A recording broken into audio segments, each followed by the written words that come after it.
My main body is the Sony A1. This has been in my bag for, I think, 6 months or so now, and I'm absolutely in love with it.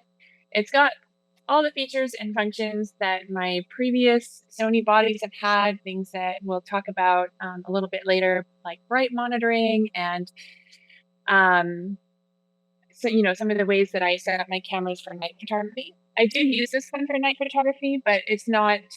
I don't use it in all situations.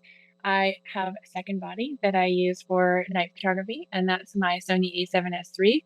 So I have two bodies, and I switch back and forth depending on what kind of projects that I'm doing, and I'd be happy to share that with you.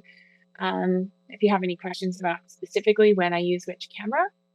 But the A1 is something that I turn to a lot during the day. It's because it's got this beautiful resolution.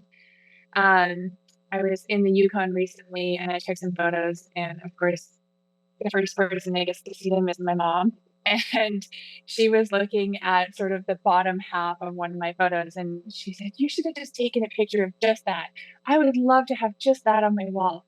So I actually just cropped in, and because the A1 has 50 megapixels, I can still create a beautiful print for her wall just by cropping into the photo. So the A1 is a beautiful camera, lots of resolution, and a real go-to.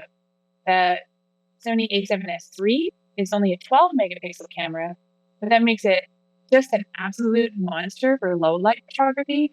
And that makes it really fun to do some projects at night that I might not be able to well or as easily or with the kind of clarity and detail that I would like if I was using a higher resolution camera.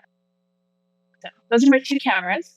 I have lots of fun lenses. The one that I use the most in the 12 to 24 GM f2.8. I live in an area where I have mountains, and the mountains are big subjects. And as you know, with a wide angle lens, you can get more in your frame. And that's just one of the fun things about a wide angle lens. The other really good part is, that lens distortion, being able to create unique compositions.